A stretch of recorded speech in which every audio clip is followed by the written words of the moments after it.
제가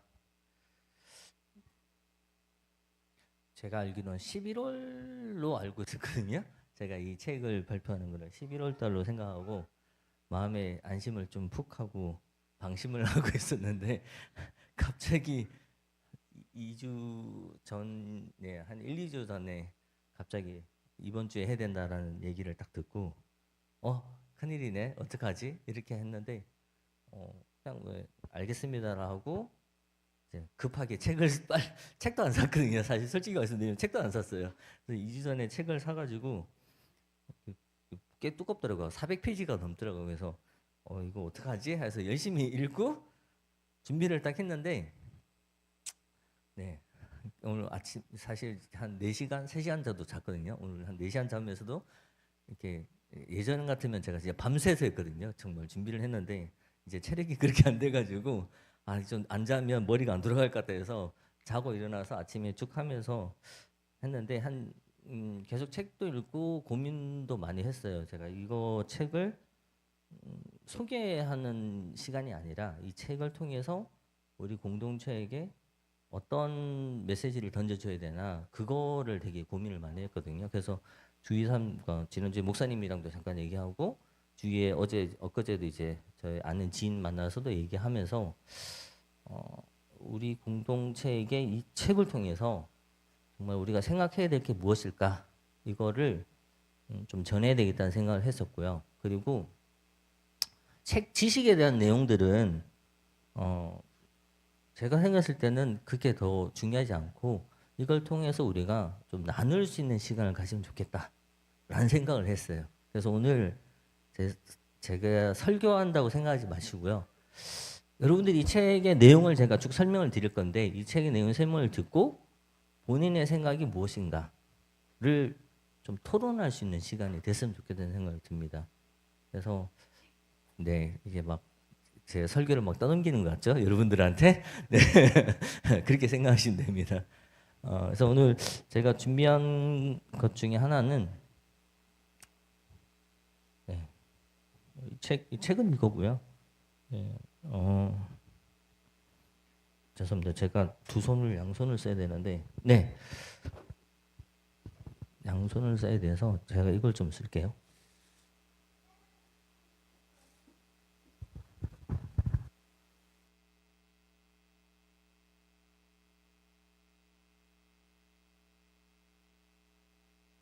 네 되죠?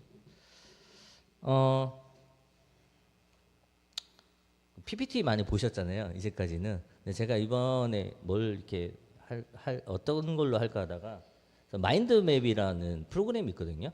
그걸 사용해서 이 책에 대한 내용들을 좀 설명을 하면 좋겠다라는 생각으로 이렇게 준비를 했고요. 쭉 보시면 이렇게 돼 있거든요. 이렇게 보이시나요? 네, 네, 이렇게 돼 있습니다. 이제 이거 하나씩 제가 해 나갈 거고요. 자, 먼저 이 책에 5부로 돼 있고요. 이 책은 그래서 보시면 1부는 서론과 현대 전문인 선교의 현황에 대해서 나와 있고, 그리고 2부는 전문인 선교의 성경적 기초와 교회와 선교에 대해서 나와 있고, 3부는 길어요. 8장인데 역사에 대해서 나와 있어요. 그러니까 기독교 역사를 보면서 전문인 선교가 과연 기독교 역사에서 어떠한 것을 차지하고 있는가 이거에 대해서 쭉 길게 거의 한 8장이 돼 있어요. 그래서 5장부터 12장까지 이렇게 나와 있고, 그 다음에 이제 4부는 전문인 선교의 신학적 기초에 대해서 신학적으로 어떤 학문에 대한 기초가 되어 있는가, 그리고 5부는 전문인 선교 전략을 어떻게 가져야 되는가라고 나와 있습니다. 죄송하지만 4부와 5부는 제가 다 정리를 못했어요. 나중에 필요하시면 제가 정리해서 다시 올릴 거고요. 오늘은 저희가 어디까지 볼 거냐면 1부와 2부와 3부까지만 저랑 같이 한번 이 책에 대해서 논하려고 합니다. 자, 먼저 1부. 네, 제가 이렇게 하는 거는 원래는 이게 이 프로그램이 이게 딱 누르면 이제 자동으로 가는 게 있는데 돈을 주고 사야 되더라고요. 그래서 안 사고 그냥 이렇게 하는 거예요. 네, 1부에 보시면 전문인 선교에 대한 동향과 현황에 대해서 저희가 좀 살펴볼 건데 여기에서 보시면 1장은 선교의 패러다임의 변화에 대해서 논할 거고 2장은 현대 전문인 선교에 대한 현황을 저희가 볼 겁니다. 자, 1장을 보시면 존 스토트라는 사람이 유명한 신학자인데 목회자와 평신도의 진정한 관계는 봉사하는 관계다. 그래서 전문인 선교에 대해서 목회자와 평신도의 관계에 대해서 설명을 했고요. 데이비드 왓슨이라는 사람은 나는 교회를 믿는다라는 말을 통해서 성경적인 교회 간의 회복이 가장 활발한 성경 활동이 가능하다라고 얘기를 했습니다. 그리고 뭐 다 아시다시피 미전도 정족이라고 저희가 알고 있는 그 미전도 정족은 10-40장 저희가 북위 10도와 북위 40도 사이에 가장 많이 있고 그들의 종교는 공산권이고 또 불교권과 힌두권과 회교권이 있다는 거고요. 그리고 저개발 국가가 대다수다라는 것을 알고 있습니다. 그래서 이 전문인 선교의 정의라는 것에 대해서 쭉 나와 있는데요. 자신의 기술이나 전문성을 소유하고 타 문화권에 접근하여 거주하면서 현지인을 예수 그리스도의 제자로 삼는데 최우선을 두며 가능한 곳에서 교회를 개척하고 견고하게 하는 그리스도의 증인들이다라고 전문인 선교사의 정의를 내려놔 있습니다. 근데 저는 이제 여기서 의문점을 하나를 가지는 게 타문화권이라는 이 단어에 제가 조금 의문점을 가지고 있습니다. 여러분들이 생각했을 때 타문화권이라고 하면 떠오르는 단어가 뭐죠? 해외잖아요. 우리나라의 바깥에 있는 나라. 근데 저는 이렇게 생각했습니다. 타문화권이라는 것은 우리가 지금 현재 예수님을 믿지 않고 살아가는 그들도 타문화라고 보아야 되지 않는가. 특히 저희 이제 가끔씩 왔던 형제 자매들이 누구였죠? 베트남이라든지 뭐 요즘엔 뭐 유럽도 왔었죠. 크로아티아라든지 뭐 폴란드 이 자매도 왔었는데 그들이 정말 타문화권에 살면서 우리 문화에 들어와서 우리와 함께 만나던 그런 사람들이 우리에 가깝게 있다는 거. 그래서 바다 멀리 우리가 나가야만 타문화권이 있는 게 아니라 우리 주변에 지금 현재 타문화권 사람들이 많이 있고 또한 특히 우리가 또 초점적으로 주의 있게 생각해야 되는 게 정말 하나님을 믿지 않는 다른 이들이 우리가 타문화권이라고 보고 그들의 선교적인 대상자라고 생각하고 접근해야 된다는 것이 제가 생각하는 전문인 선교사의 정의라고 생각합니다. 그 얘기는 뭐냐면 여러분들 주위에 믿지 않는 형제 자매가 있다면 그들에게 우리가 다가가서 전문인 선교사로 선교를 해야 된다는 뜻이 된다는 겁니다. 자, 2장에는 현대 전문인 선교의 현황에 대해서 나와 있는데요.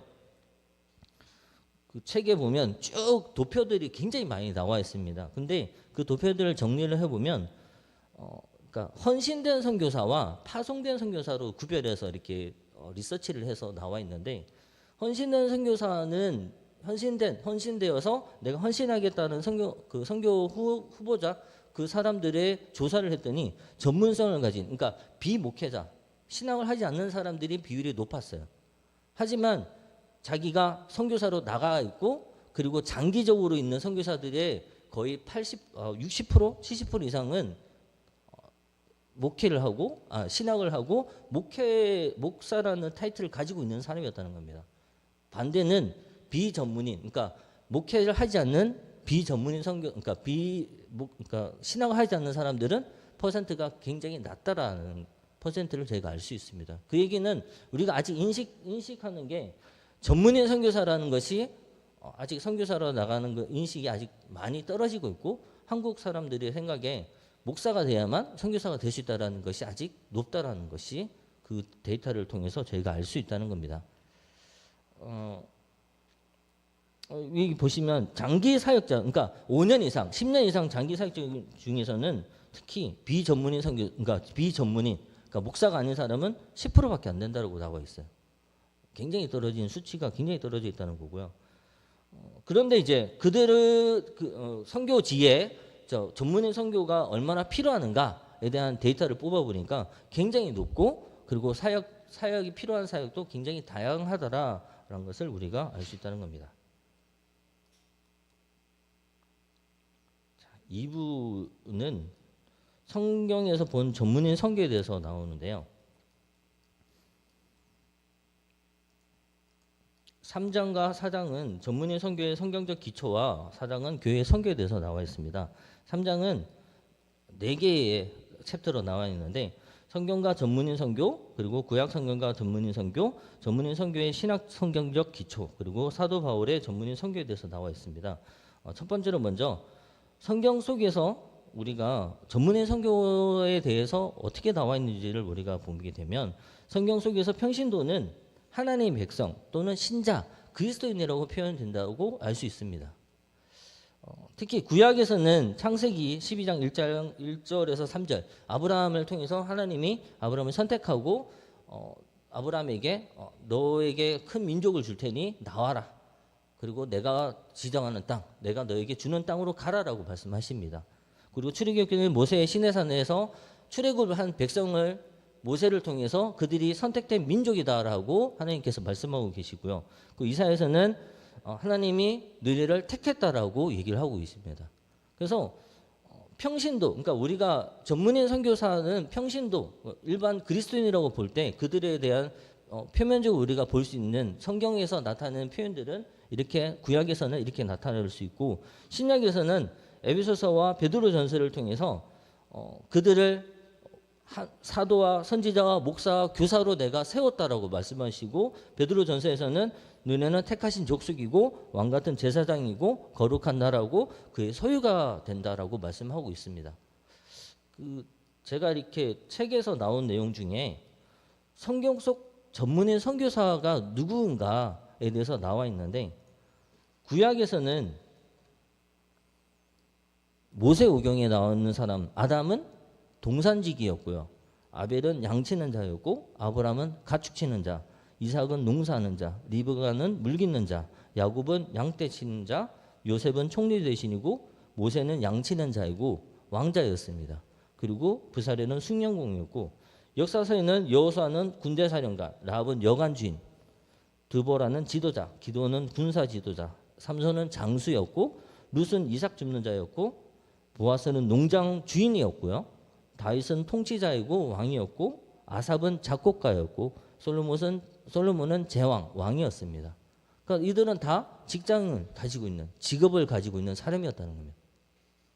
그러니까 저희가 생각해서 전문인 선교사라고 얘기할 때 선교사의 개념에서 우리가 구약 시대 때 사람들은 어떤 사람들이었느냐? 이들도 직장을 가지고 직업을 가지고 하나님의 말씀을 전하는 자였다라는 것을 알 수 있고요. 그리고 신약에서는 요셉은 목수였고 마르다는 집안일을 돌보는 자였고 세리장, 공회의원, 지주, 백부장, 의원 신약에서도 마찬가지로 하나님을 전했던 사람들이 다 직업을 가진 직장인이었다는 것을 알 수 있다는 겁니다.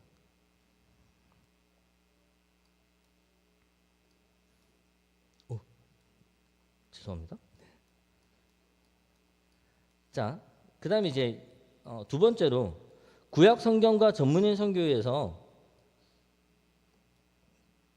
하나님의 백성은 전문인 선교사다. 하나님의 계약을 통해서 하나님이 계약을 통해서 아브라함과 계약을 하십니다.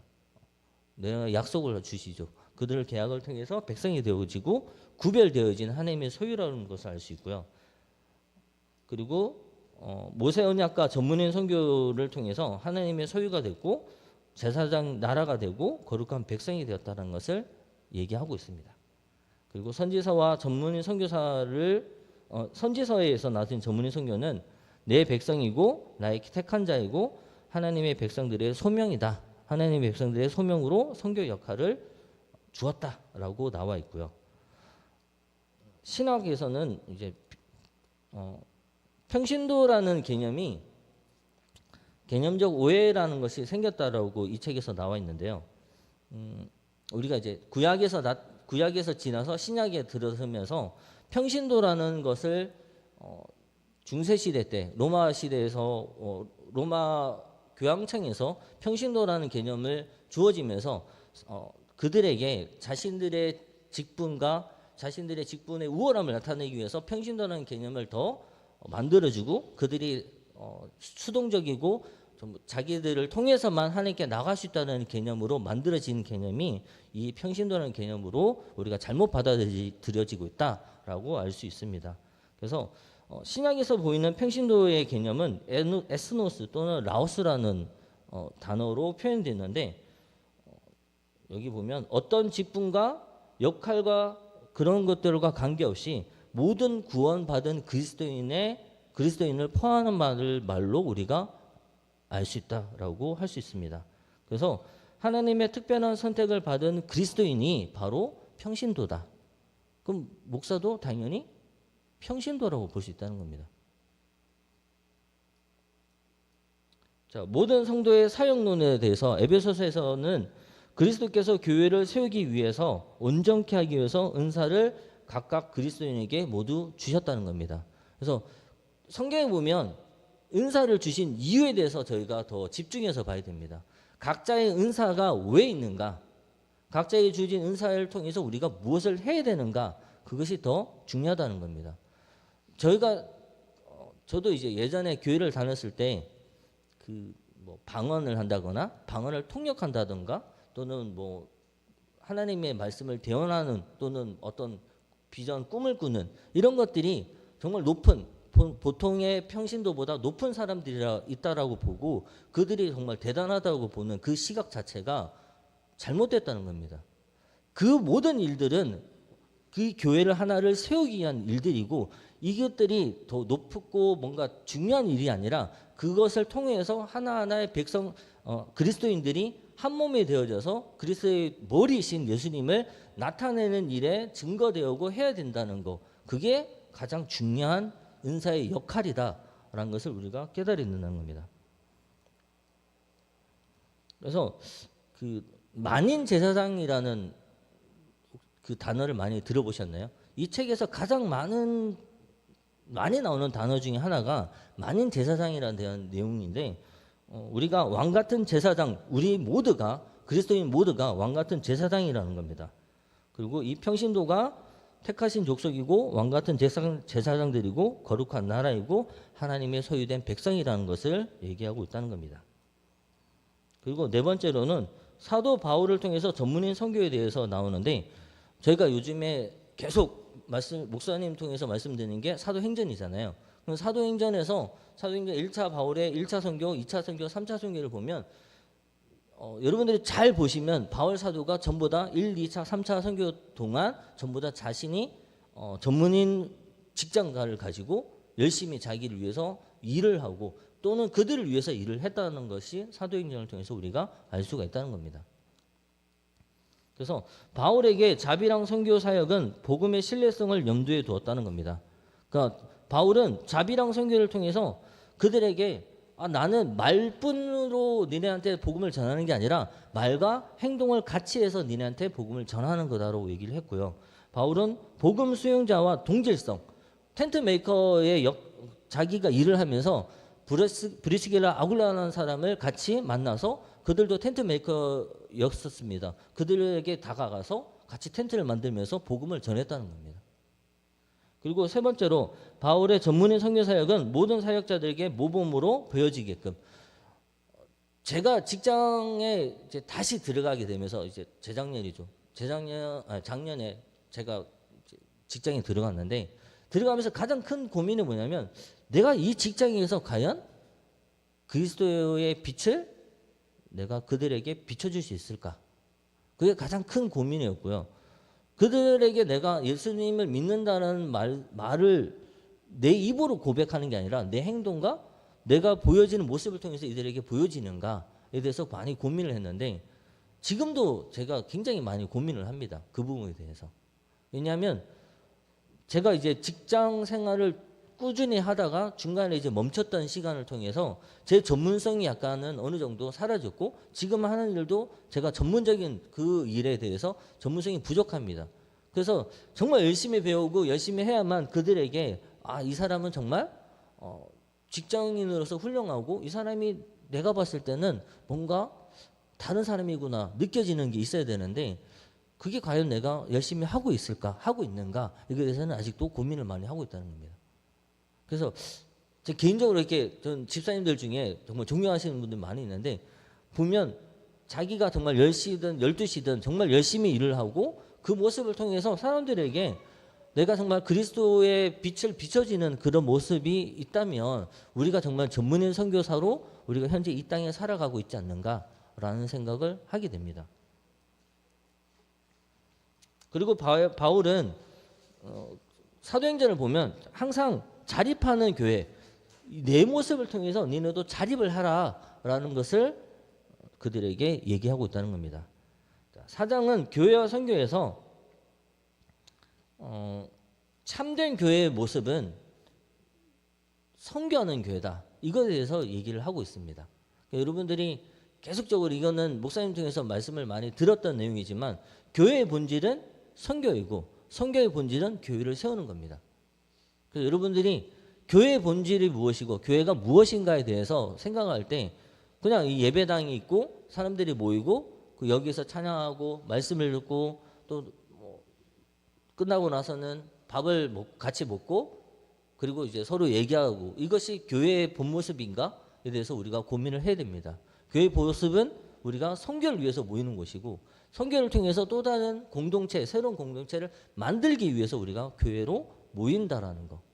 이것을 우리가 생각해야 됩니다. 그래서 성경에서 교회를 그리스도 안에서 부름받은 하나님의 백성이라고 나와 있고 성경은 교회를 그리스도의 몸으로 정의하고 성경은 교회를 성령의 전이라고 칭하고 그리고 교회의 사도적 속성, 교회는 선교를 위해서 행해야 된다는 것을 얘기하고 있습니다.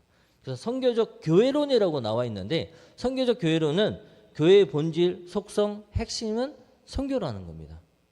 그래서 교회가 모여서 교회를 크게 키우자, 교회를 크게 만들자, 교회에 사람들이 많이 모여야 된다라고 얘기하면 그건 교회의 본질을 모르고 있다는 겁니다. 교회의 핵심을 피하고 있다는 겁니다. 지금 현대 교회가 왜 욕을 먹고 있습니까? 현재 교회들이 왜 사람들이 교회를 욕한다는 걸 어디서 혹시 여러분들이 느낄 수 있나요?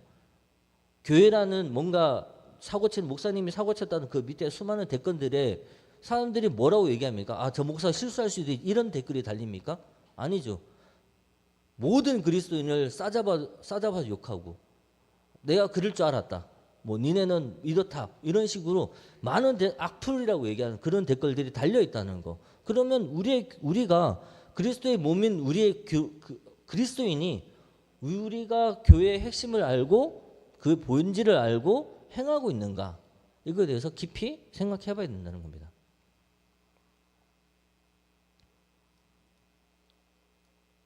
네. 3부는 제일 긴 교회 역사 속의 전문인 선교에 대해서 나옵니다.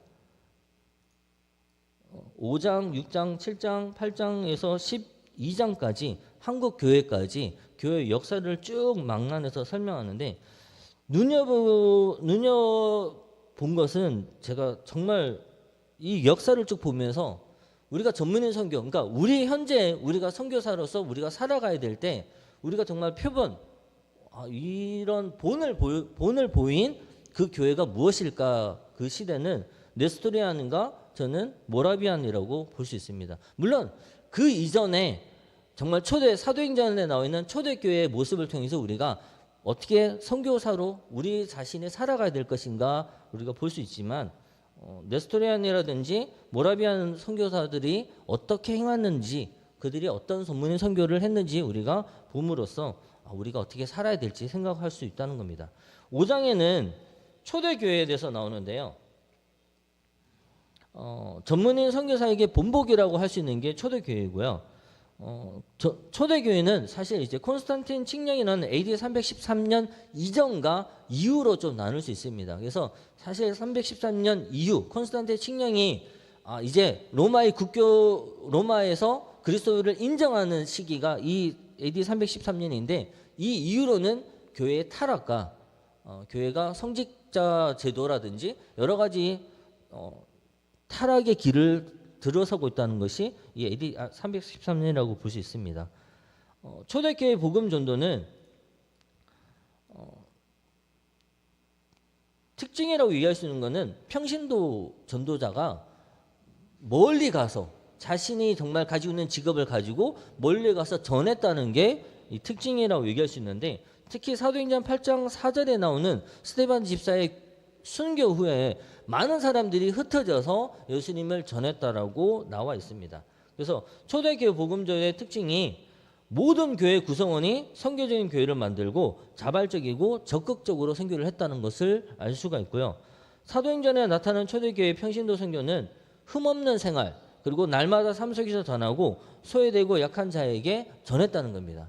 그래서 우리가 사도행전에 보면 사람들이 그리스도를 보고 뭐라고 하냐면 저들은 다르다.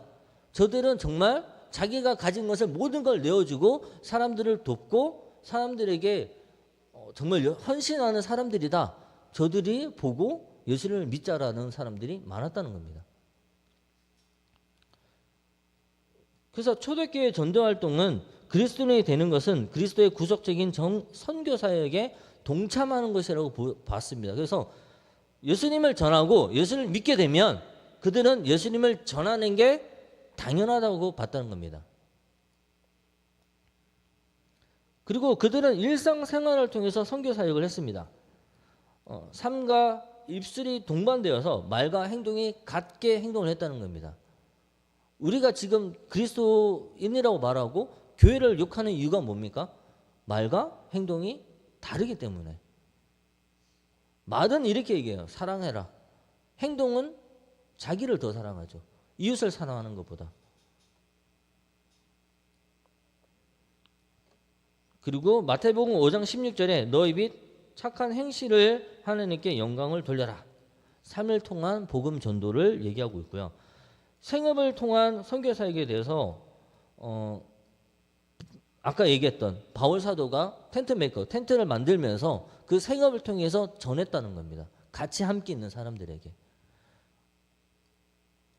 그리고 콘스탄틴 칙령 이후는 기독교 개종을 그들에게 요구를 했고요. 공식적으로 콘스탄틴 황제 그리고 그 콘스탄틴 칙령과 평신도 선교에서 평신도 선교가 이제는 콘스탄틴 칙령 이후로는 멸망했다.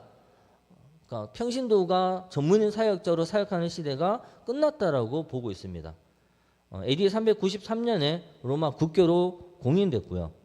그리고 명목상 그냥 그리스도인이라는 것이 타이틀로만 되는 사람들을 만들었었습니다. 근데 초대 교부들은 저스틴 마터, 이레니우스, 로마이트, 클레멘트, 터툴리안, 키프리안 이렇게 쭉 초대 교부들이 나오는데 이들의 공통적인 특징은 뭐냐면 성경을 정말 깊이 봐야 되고 성경을 통해서 그리스도를 알고 그리스도를 알을 통해서 예수님을 전해야 된다는 것이 이들의 평신도 선교사들의 이 교부들의 여러 가지 저술들의 특징이라고 볼 수 있습니다.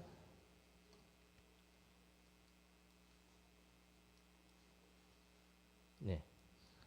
그 다음에 네스토리아는 전문 선교. 네스토리아는 이 사람들은 비단길이라고 나오는 실크로드 아시죠? 이 실크로드를 통해서 예수님을 전했던 사람들이라고 볼 수 있는데 약간은 이제 저희가 조금 이들의 초기에 기독교에서 이들은 이단이다라고 판명하고 보았던 시점들이 있습니다. 그는 뭐냐면 이들이 얘기했던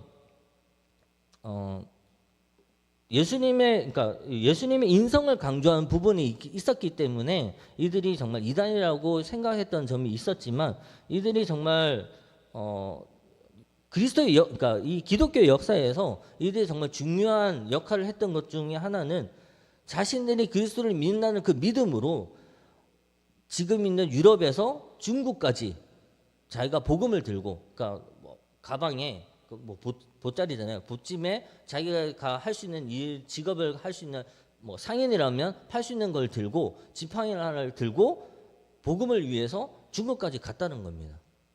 그 먼 거리를 오로지 믿음 하나를 가지고 갔다는 것을 우리가 알 수 있고요. 이들이 얼마나 복음을 가지고 퍼져 나갔는지는 알 수 있냐면 중동이라든지 남아시아라든지 동아시아라든지 이런 모든 지역들을 다 돌아다니면서 예수님을 전하고 증거했다는 것을 볼 수가 있고요.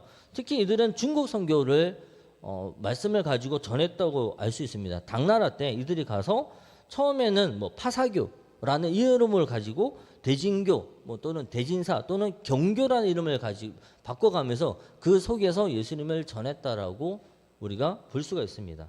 하지만 이들에게는 치명적인 이제 조금 약점이라고 말할 수 있는 게 혼합주의를 나중에 좀 받아들여서 지금 이제 이름을 보시면 대진교, 경교 이렇게 보시면 어떻습니까? 기독교 이름이 뭔가 이제 불교적인 걸로 보이지 않습니까? 그래서 그들에게 예수님을 전하는 설명하기 위해서 그들 문화에 맞춰서 설명을 했지만 그들 너무 이제 상황하에 빠져서 복음이 변질되는 나중에 그런 상황에 변하고 그리고 또 이들은 당나라 황실에게 이제 복음을 전하면서 당나라 황실과 같이 일을 했습니다. 근데 이제 당나라가 무너지면서 이들도 같이 결국 무너지는 그런 역사적인 사건을 보게 됩니다. 그래서 전문인 선교사로 최초로 그러니까 평가를 보면 세계적 선교 확장을 이루어진 것은 맞지만 선교 정책의 중요성과 지나친 상황화로 이들이 선교 사역이 실패했다는 것을 우리가 볼 수 있습니다. 중세 시대는 좀 암흑기라고 저희가 볼 수가 있습니다. 그래서 시대적으로 평신도와 성직자를 차이를 두고 그리고 그 엄격한 계급적 교직주의로 말미암아 평신도 사역이 없어졌다라는 것을 알 수가 있고요. 그레고리 1세 때 교황 제도가 이제 처음으로 세워지고 교황이란 말이 이렇게 만들어지는데 제가 이제 이 책을 보면서 이 사람이 뭐 처음에 초대 교황이다라는 것을 알게 됐지만 이 책에서 그런 내용이 나오더라고요. 그레고리 1세가 사람들이 이제 교황으로 추대를 하니까 도망갔어요. 이 사람이.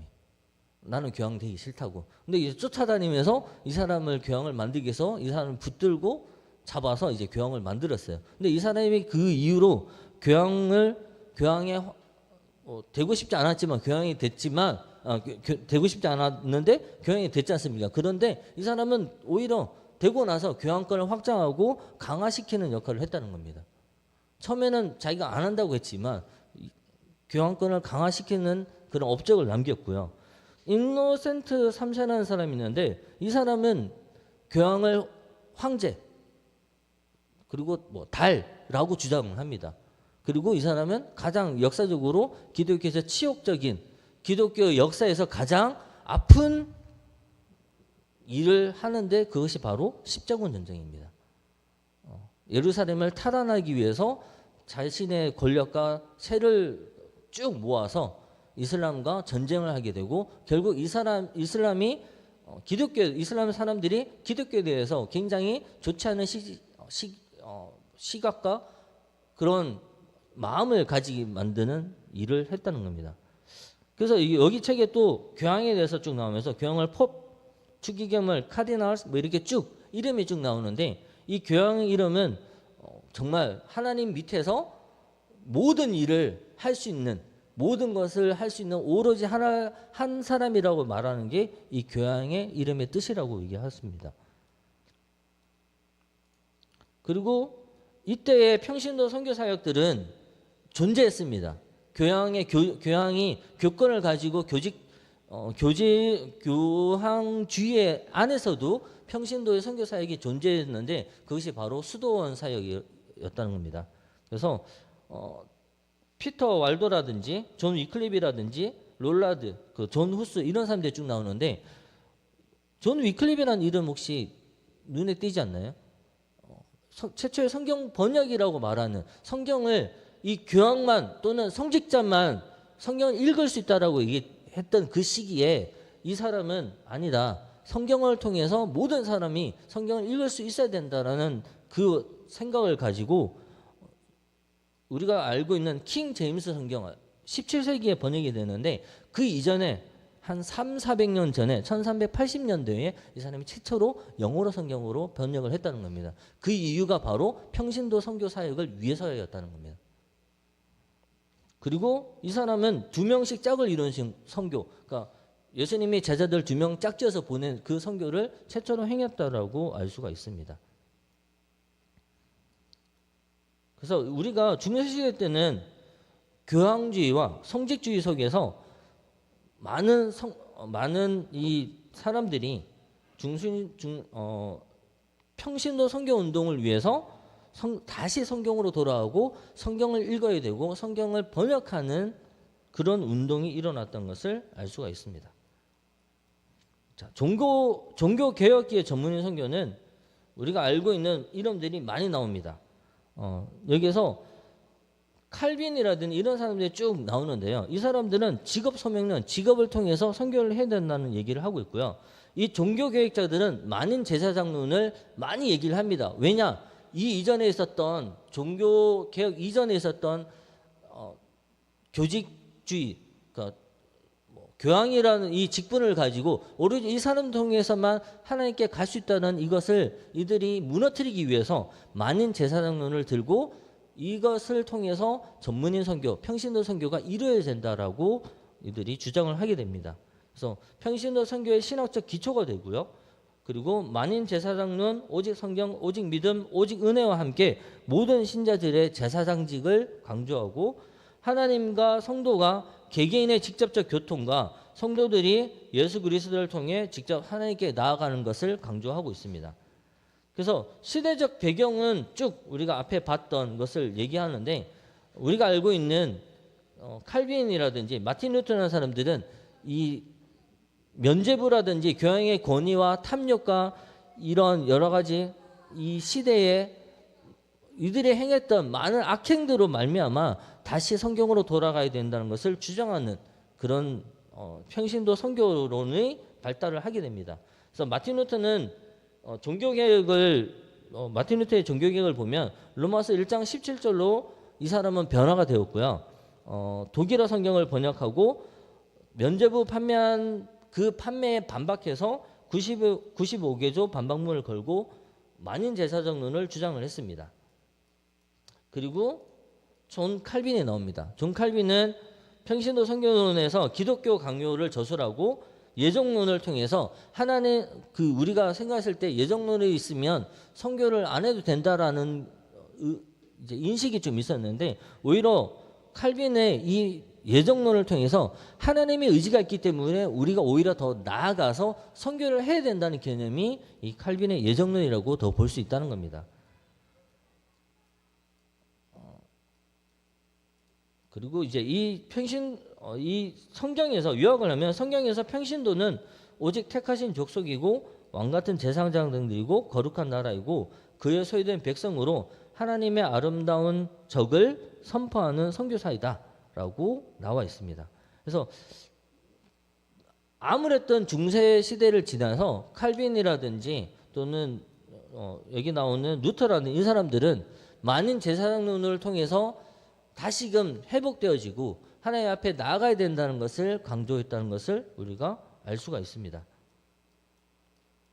그리고 제가 눈여겨봤던 것은 모라비안 선교회인데 1700년에서 2000년까지 선교사들이 모여서 선교사들이 생각했을 때 정말 선교적인 교회는 어디인가?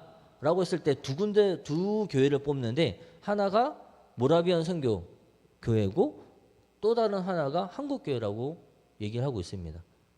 그만큼 모라비안 선교회는 전문인 선교에서 가장 중요하고 그리고 그들이 본을 보인 선교의 모습들은 정말 중요한 핵심 모델이라고 알 수가 있습니다. 그래서 1792년 윌리엄 캐리라는 사람이 인도 사역을 시작했는데 이 사람보다 60년 전에 인도에 가서 선교했던 사람들이 이 모라비안 선교사들이라는 겁니다. 그래서 당시에 유럽의 선교사들 많이 파송을 했는데 이들은 5,000명 중에 한 명은 선교사를 파송했다고 합니다. 근데 이 모라비아 교회는 60명이 모이면 그 60명 중에 한 명을 선교사로 파송했다는 겁니다. 굉장히 놀라운 거고 이렇게 할 수 있었던 이유는 뭐냐면 이렇게 할 수 있는 근거는 많은 사람들이 이 사람을 파송하면서 모든 재정 자원을 부담하고 이 사람을 위한 헌신된 사람이 존재했어야 되는데 모라비아 교회는 이 사람들이 모라비아 선교사가 나갈 때 이 사람이 직접 그곳에서 일을 하면서 선교를 했다는 겁니다.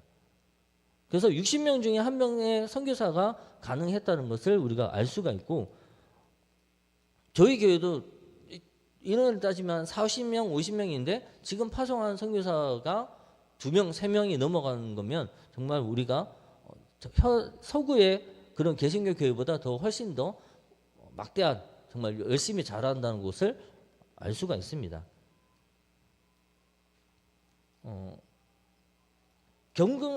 그래서 이 모라비아 선교는 사실 이제 경건주의라는 선교에서 시작이 됐는데, 이 경건주의의 선교의 특색은 선교사 훈련학교를 만들고 소그룹을 형성하고, 그 다음에 그리스도인의 고난과 헌신과 겸손에 참여하고, 그리고 네 번째로 선교에 대한 철저한 적응을 가지는 것, 이것이 경건주의 선교의 특색이라고 볼 수 있습니다. 이 모라비아 선교가 탄생하게 된 중요한 역할을 한 것이 이 경건주의 선교라고 볼 수 있는데, 이 경건주의 지도자가 필립 스패너라는 사람이 있는데, 이 사람이 교리문답과 소그룹, 만인 제사장을 통한 평신도 운동, 그리고 이 선교를 위한 할례 대학을 만들었습니다. 이 할례 대학에 어거스트 프랑케라는 사람이 있는데, 이 선교사에게 중점을 둔 경건주의를 강조하고 선교사 훈련을 세우고, 이 사람을 통해서 덴마크의 식민지 인도의 트랭크 바르로 두 사람, 바들료뮤 지켄바르크와 하이니 플루츠크라는 사람을 파견하고 이 사람들을 통해서 선교 사역을 시작했습니다. 그래서 이 지켄바르크라는 사람은 15년 동안 선교사로 사역하고 다시 돌아오는데, 이 사람을 통해서 인도 사역을 소개하고, 이 소개할 때 있었던 사람이 이 모라비아 선교 운동의 지도자라고 할 수 있는 진제돌프라는 사람입니다. 근데 이 사람이 지켄발크가 행했던 그런 모습들을 보면서, 나도 선교사의 이 전문의 선교사를 해서 이 사역을 통해서 하나님을 전해야 되겠다는 생각을 하게 됐고요. 이 5가지 선교 전략이 있는데, 교회와 학교를 병행하고, 말씀을 번역하고, 복음은 주민들의 정신에 대한 정확한 지식을 기초로 전파하고, 목적은 분명한 개인적인 핵심이 있어야 되고, 신속한 현지 지도자 배출과 현지 교회를 설립해야 되겠다는 목표를 가지고 이들이 사역을 했다는 겁니다. 그래서 이 진젤로돌프라는 사람이 겨자씨 선교회를 조직하고 공동체를 형성해서 말씀 사경회를 합니다. 그러니까 말씀을 서로 나누고, 말씀을 통해서 이들이 어떻게 살아야 될지 이것을 쭉 나누다가, 그리고 그들이 한 명씩 선교사를 파송하기 시작해야 되는 것이 이 모라비아 선교의 시작이라고 알 수 있습니다. 그래서 이들은 선교사 훈련학교를 운영을 했을 때 중요한 게, 성경적인 지식을 가지는 영적인 훈련을 플러스해서 직업 훈련까지 병행했다는 겁니다.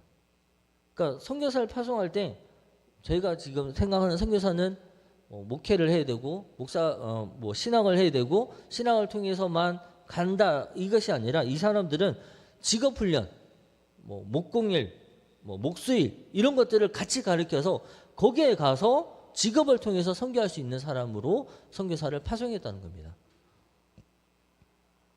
그리고 이들은 소그룹 운동, 대형 교회를 만드는 게 아니라 소그룹으로 그들이 하나를 묶어서 하나님의 말씀을 배우고, 그 가운데 또 다른 소그룹을 만드는, 제가 예전에 CPM이라는 걸 공부했었는데, 처치 무브먼트라는, 처치가, 교회가 또 다른 교회를 만드는 그런 소그룹 운동을 진행했다는 겁니다. 그래서 1732년에 서인도 제도에 최초의 선교사를 파송하고 흑인 노예에 대한 사역을 시작했고, 1733년에는 그린랜드 아시나요? 제일 추운 지역이라고 얘기할 수 있는 그 그린랜드에서 그린랜드 쪽으로 선교사를 파송했다는 겁니다. 그래서 이 책에는 그린랜드에서 사역했던 선교사를 통해서 그 지역 주민들이 고백이 쭉 나오는데, 당신이 우리를 이해해줬고, 당신이 우리가 아파할 때 보살펴주고, 우리가 힘들어할 때 도와줬다라는 그런 고백들이 존재한다는 겁니다. 그리고 최초로 아프리카 흑인에게 세례를 준 사람도 이 사람들이었다는 겁니다. 그리고 수리남이라고 예전에 영화도 있었잖아요. 그 수리남에 이 사람들이 그 크리스토퍼 캐스터라는 회사를 세우는데 이 사람들을 통해서 만든 이 회사가 나중에 굉장히 큰 무역이라든지 뭐 건설 이런 쪽으로 해서 굉장히 큰 회사가 되었다는 것이 나와 있고요. 그리고 수리남의 교회 7개의 교회 건물로 13,000명이 예배드리는 그런 공동체로 성장했다는 것이 나와 있습니다. 그래서 모라비안 선교 운동의 영향력은 유럽 교회와 세계 교회에게 가장 큰 역할을 미쳤고 선교적 소명에 큰 각성과 많은 선교 단체가 설립이 됩니다. 그리고 영국 옥스퍼드 대학의 홀리클럽이라는 경건 운동이 시작됐고 영국 감리 교회가 이들의 운동을 통해서 시작되었습니다. 그래서 저는 그러니까 영국 감리가 메소디스트라고 했을 때 그냥 감리는 메소디스트라고 알고 있었는데 이 메소디스트라는 뜻이 규칙이라는 것을 이 책을 통해서 알게 됐습니다. 그들이 경건 생활의 그 규칙을 보면서 감리교를 만들었다라는 것을 알 수가 있고요. 그래서 우리가 지금 현재 2000년대에 살아가면서 이 전문인 선교사라는 것을 우리가 생각하고 발전해 나갈 때 무려 300년 이전에 이 모라비안 선교에서는 그 모습들로 이미 많은 사역들을 감당했고 그들이 모습을 통해서 우리가 전문인 사역을 어떻게 해야 될 것인가 이것을 우리가 고민하고 생각할 수 있다는 겁니다. 네, 위대한 선교세기는 그 이후에 윌리엄 캐리라든지 그 다음에 동인도 회사에 사역했던 헨리 마틴, 로버트 모리슨, 그 다음에 뭐 평신도 여선교사, 학생 선교자원 운동, SBM이라는 선교자원 운동, 존 알 모트 이런 사람들을 통해서 이 시대 이후 모라비안 이후에 전문인 선교로 세계 선교가 확장하는 시기를 우리가 알 수가 있고요. 그리고 현대 교회는 로마 카톨릭이라든지 세계교회 협의회라든지 복음주의 교회가 선교를 어떻게 할 것인가에 대해서 많은 사람들이 협의하고 논하고 그것을 통해서 그들이 선교를 시작했던 그런 의식의 확대로 알 수가 있습니다. 그래서 뭐 로잘 세계복음화 대회 1차, 2차 뭐 이렇게 쭉 나오는데 거기에서 보면 평신도들 1개월야만 전문인 선교가 될 수 있다. 그러니까 90% 이상, 99% 이상의 평신도가 선교를 해야만 하나님의 선교를 이룰 수 있다라는 그 의식들, 생각들이 확대되는 시기라고 볼 수가 있습니다. 그래서 평신도 신학도 정립하고요. 현대교회 평신도 전문인 선교라고 얘기할 수 있는 뭐 의료 선교라든지 뭐 수송이라든지 여름 언어 학교라든지 이런 의식의 확대를 통해서 나타나는 많은 운동들이 이 시기에 이루어졌다라고 알 수 있습니다. 자, 그리고 마지막으로 한국교회는 초기에 한국교회의 선교를 위해서 많은 선교사들이 준비하는 시기가 있었는데 한국 사람들이 그들을 찾아서 나가서 일본이나 중국으로 나가서 그들을 만났고요. 그리고 그들에게 성경을 보고 듣고 배우면서 한국어로 된 성경을 번역을 했다는 겁니다. 그래서 제가 예전에 그 선교사들에 대해서 그 무덤이잖아요. 갑자기 이름 생각나네. 양화진에 갔을 때 양화진 설명을 쭉 들을 때 그런 내용을 제가 듣고 굉장히 놀라웠던 적에 선교사가 보통은 와서 성경을 번역을 하는데 우리나라는 최초로 밖에서 우리나라 언어로 성경을 번역하고 들어오는 거꾸로 그런 나라는 우리나라밖에 없었다는 것을 제가 듣고 굉장히 놀라워 있었습니다. 그래서 초기 평신도들은 선교사들을 입국하기 전에 선교사들과 같이 성경을 번역했던 사람들이었다는 겁니다. 그리고 한국 선교의 중추적인 역할을 했다는 겁니다. 그래서 초기 한국 교회의 성장의 원인 중 하나는 사경이었다는 거예요. 말씀을 공부하는 거. 그래서 전문인 선교와 선교에 대해서 쭉 얘기할 때 우리가 가장 더 우리가 깊게 봐야 될 것 중에 하나는 선 조건은 말씀을 깊이 공부하고 말씀이 그 안에 풍부해지는 말씀 속에 거하는 운동이 일어났을 때 그런 경건 운동이 일어났을 때 선교가 폭발적으로 일어나는 일들이 일어난다는 겁니다. 그리고 이제 저희 나라에는 이 선교사들이 오면서 네비우스 선교 정책이라는 걸 펼쳤습니다. 그게 뭐냐면 자력으로 후원하고 자력으로 전도하고 자치를 하라는 것이 우리나라 선교의 특징 중에 하나라는 겁니다. 그리고 나중에 우리가 정말 폭발적으로 선교에 대해서 정말 관심을 가지고 했던 여러 가지 일어난 운동의 근원은 이런 CCC, 대학생 선교단체, CCC, IVF, SBF라는 이런 단체들이 생겨나면서 이후로 그런 선교에 대한 역할들이 많이 퍼졌다는 겁니다. 그래서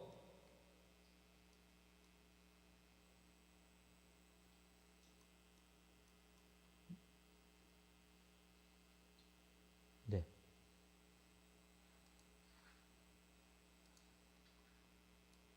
여기까지 3부에 대한 내용들이 쭉 있었는데 네, 다행히 제가 4부와 5부는 준비를 안 했습니다. 다행이죠. 네. 제가 말을 빨리 한다고 열심히 했는데 자, 그래서 교회의 역사를 통해서 전문인 선교의 특징을 좀 보면 네 가지로 제가 생각했습니다. 첫 번째, 선교의 핵심은 성경이라는 겁니다. 그 쭉 교회 역사들을 쭉 보시면 사람들이 성경을 정말 알려고 노력을 했던 그런 운동이 일어났을 때 선교의 퍼진 확장성이 굉장히 놀랍게도 커졌다는 것을 우리가 볼 수 있고요. 두 번째로 모든 그리스도인은 하나님이 보내신 선교자라는 그런 복음의 그 기초로 해서 그들이 이 말들을 고백하면서 나아갔을 때 이 선교가 폭발적으로 일어났다는 겁니다. 그리고 삶의 모든 영역으로 전도해야 된다는 겁니다. 그러니까 이게 꼭 선교사는 목회자가 돼야 되고 목회자가 목사로서 그들의 복음을 전하고 전도사가 전하고 그렇게 해야만 선교가 일어나는 것이 아니라 우리들의 삶이 그 전도에서 가장 큰 역할을 하고 있고 우리의 삶들에는 직업을 통해서 직업에 있는 같이 일하는 사람들에게 우리가 복음을 전할 수 있는 믿음의 행동들을 보여야 된다는 겁니다. 그리고 선교를 이끌으시는 분은 하나님이시라는 겁니다. 때가 있다고 보여집니다. 선교의 때. 지금은 선교의 때라고 얘기를 많이 합니다. 아직도. 근데 제가 요즘 들어서 생각 드는 것 중에 하나는 정말 마지막 때가 더더욱 가까워오지 않았나 그런 생각을 하게 됩니다. 얼마 전에 뭐 이렇게 멕시코라든지 이런 데 일어나는 홍수라든지 지진이라든지 대만에 지진이 일어났었잖아요. 그 다음에 전쟁이라든지 이런 것들이 점점 더 심해지고 더 악랄해지고 더 강해진다는 겁니다. 그러면 우리가 예수님의 말씀을 통해서 마지막 때가 더 가까워졌구나. 그럼 우리가 어떻게 살아야 될 것인가? 이거에 대해서 고민을 해야 될 때가 아닌가. 정말로 심각하게 고민을 하고 우리가 어떻게 살아야 될 것인가? 이거에 대해서 우리가 좀 생각을 많이 하는 시점이 되지 않았나 생각을 합니다. 그래서 원래는 제가 토론을 좀 하려고 했습니다. 제가 네, 아들이 없죠. 네, 제가 아들한테 물어봤습니다. 인생에서 두려운 게 뭐냐? 어제 했던 내용입니다. 어제 얘가 찾아와서 막 힘들다는 얘기를 해서 제가 아들한테 가서 얘기하면서 뭐가 힘드냐?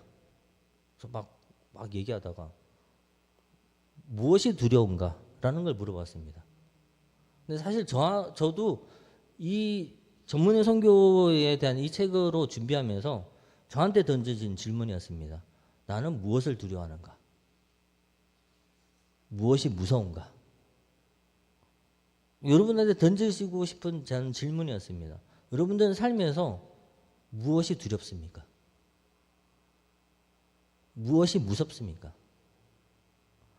모라비안 선교라든지 여러 가지 선교 사역을 쭉 보면 그들은 죽음이 두렵지 않았습니다. 오히려 말씀을 예수님 그리스도를 알을 통해서 예수 그리스도를 전하지 못하면 내가 죽을까봐 내가 더 고통스러워서 그들은 아무것도 그냥 보찜 하나 들고 2,000km든 3,000km든 걸어가면서 예수님을 전했거든요. 그럼 우리가 선교의 의미가 무엇이고,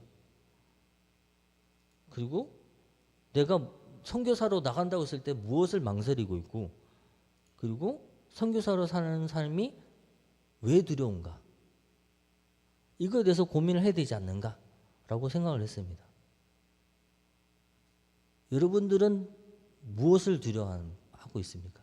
현재 삶 속에서 내가 정말 두려워하는 것이 무엇이고 그 두려움의 존재가 어떤 것인지 명확하게 알 때 우리가 그것을 이겨낼 수 있다고 봅니다. 이길 수 있다고 봅니다. 사실 우리가 예수님을 믿음으로 인해서 승리했다고 알고 있거든요. 그러면 승리한 삶을 살고 있는가? 우리가 과연 우리는 승리한 삶을 살고 있는지 고민을 하고 내 삶 속에서 승리한 삶을 살기 위한 노력이 무엇인가? 이것을 고민하면서 살아가야 되지 않을까? 그래서 여러분들 그런 질문을 평소에 해본 적 없으시잖아요. 나는 당장 내일 또는 1시간 후, 1분 후 죽는다고 했을 때, 내가 이 세상에 사라진다고 했을 때, 과연 나는 무엇을 두려워하고 있고, 나는 과연 무엇을 준비하고 있고, 무엇을 행하고 있는가? 제가 준비했던 쭉 내용들은 기독교 전문인 선교 사역을 위해서 어떤 게 전문인 선교 사역이고, 뭐 만인 제사장론이 무엇이고, 기독교 역사 속으로 어떤 것이 전문인 사역자로 세워진 그리스도인이 무엇이고, 이런 걸 쭉 설명했는데, 그 가운데 핵심은 뭐냐면 내가 삶 속에서 예수님을 증거하는 삶이 살아가는 것이 내 안에 과연 존재하고 내가 그렇게 살아가는 것인가, 이거에 대한 고민과 질문을 해야 되지 않을까 생각합니다.